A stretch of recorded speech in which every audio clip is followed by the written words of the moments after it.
Good morning, everyone. Thank you so much for joining me. My name is Janine McGowan, and I design cross stitch as the blue flower. It is a very warm Friday evening here in northern Nevada, and we're actually expecting to have potentially more fireworks tonight, and since that tends to stress out the dogs quite a bit, I'm going ahead and doing my Flosstube now in case I'm an under-caffeinated, under-rested zombie in the morning. This will already be done, and you won't have to worry about incoherent Janine any more than usual. So, jumping right in, we have Stitching in Action, and this is from Michelle. I love the changes she has done. She's done some great things here with the signs. She changed the 3 signposts to say Ocean, Mount Hood, and Lake. And then she also changed the flag that was sort of a generic Forest Service type flag to her local ranger station. So I love that. And then she added buttons in some strategic places. You can see there's a little white one on top of the signpost. It's a little bird. There's an acorn button on top of the picnic table with the squirrels. And then there's another little bird button on top of the tent. So that is just such a great way to add personalization and quickly put another element into a chart. So I really love that. Thank you so much, Michelle, for sharing this.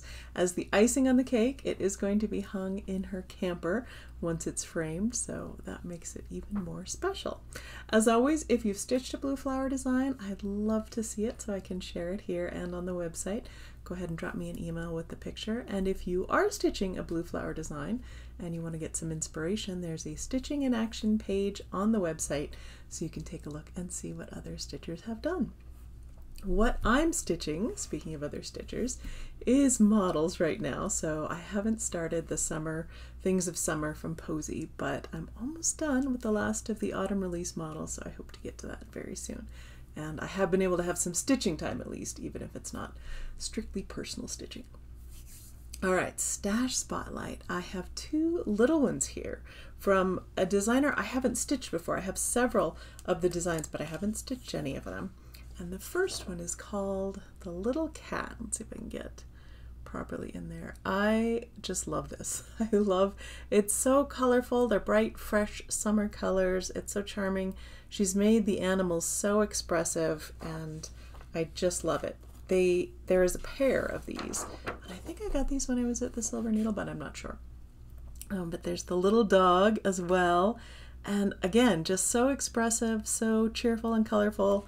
It'll be a quick little stitch. Maybe next year I'll do the stitching animals, not just greyhounds, but all animals next year, and then I could work both of those in. So I'll put the full info in the notes, but I thought those were just little fun projects to highlight. A little break there for a second because I forgot to put my phone on silent, but that's part of being out of my normal habit. Skipping right into the world around, I chose the Sierra fence lizard, and this is one of a subspecies of western fence lizards that are very similar, but I particularly picked the Sierra fence lizard because I believe it's the ones that live right around our vet's office, and so when we go into the vet, very often we'll see one sunning on the rocks, and the dogs really get excited about seeing lizards. We don't see them in our yard really at all. Pardon me. And I don't know if it's because we have so many birds in our yard or if they just have more habitat close by that they like better, or they're there and we just don't see them. So anyway, they like open sunny areas and pretty much any habitat except for the full desert. So they like a little bit more water and they like not as much sun. They are very similar from the top, the males and females, but the males have, in this case, a very bright belly and throat underneath. And again, there are different kinds of western fence lizards. The colors that they have or the pattern of those markings can be different, but in general, they're kind of all called blue belly lizards. And so I'm talking specifically about the Sierra fence lizard, but there are some other very similar ones in that group. Males establish and defend a territory, and one of the ways that they do that is by standing on a high point. I don't know if it's a high point for us or just a high point from the perspective of a lizard, but a place where they can be seen by other males and by females, and they will raise up their chin and show off the beautiful coloration on their throat. They're called push-ups. They'll do little push-ups to show just that bright color, to show how strong and healthy and vivid they are. And it makes a very wonderful display for repelling other males from their territory and attracting a female. It also puts them at a lot of risk for predators, so they have to be quite nimble to get away with that. Now they do have tails. They're one of those lizards that have a tail that break off easily. And the tail, if it is broken as they're trying to escape, will wiggle violently on the ground to try and distract the predator while the lizard gets away. And then the lizard that has escaped can easily grow a new tail. So that's always pretty cool. They eat primarily insects, crickets, spiders, ticks, but also scorpions, which I thought was interesting. And their primary predator is snakes, but they are also caught and eaten by black widow spiders. Now, not the full-grown lizards, but the juveniles are predated by spiders, which I thought was amazing. I think the most interesting thing I learned about them is the role that these particular Sierra fence lizards, but the western fence lizards in general, probably play in keeping down Lyme disease in the West. And it's because the primary carrier of Lyme disease is deer ticks. The nymphal, the very young deer ticks, their almost exclusive food source is these very common lizards.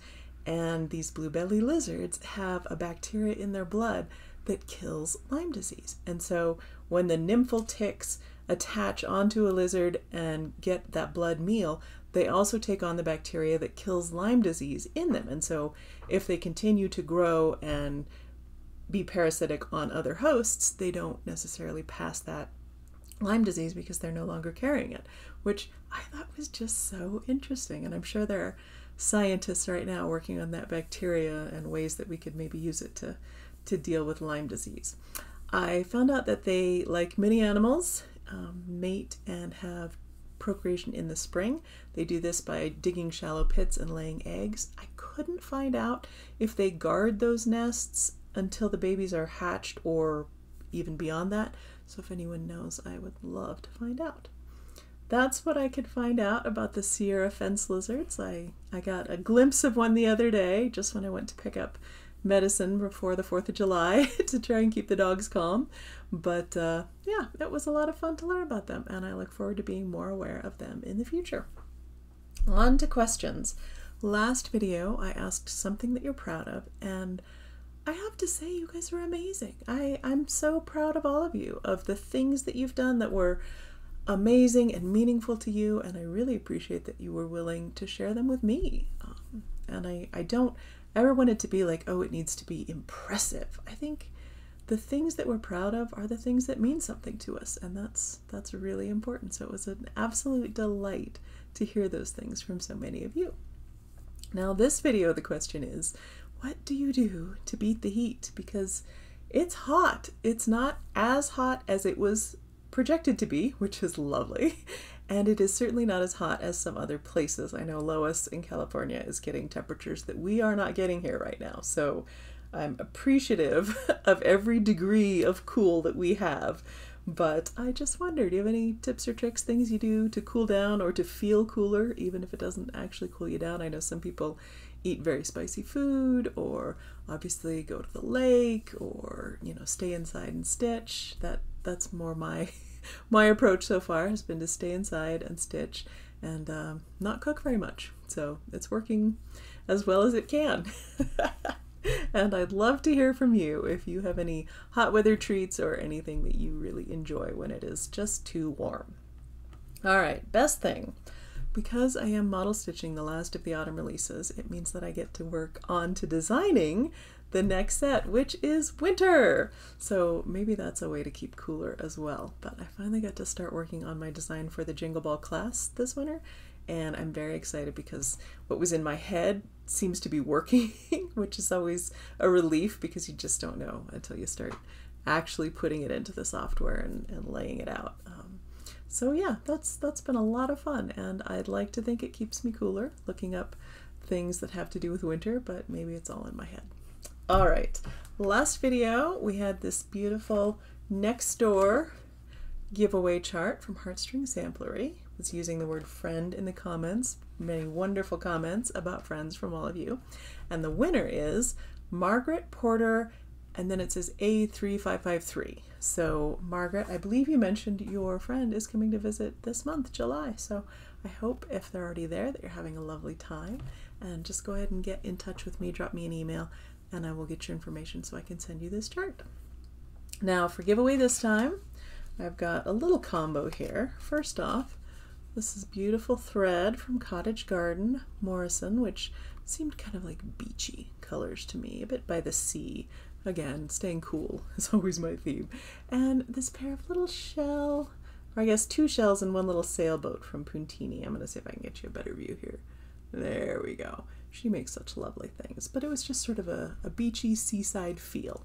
So if you use the word shell in the comments, I will pick a winner from the next video and get that off to you. Announcements. I will be at one more event in person this year, and that's the Shepherd's Needle in October. I just got back the models for that particular event. I love them, and I had put out, I think in the last video or in the newsletter last month, a sneak peek. Nobody's been able to guess the theme yet, so I might put another peek in to the newsletter this time for July, and I'm hoping to get that done this weekend. I may also put in a little sneak of the upcoming fall releases. So this is not a very long video because I'm a little bit off schedule, but we've still got puppy footage at the end. I hope you're having a lovely time, and I look forward to chatting with you again in about 2 weeks.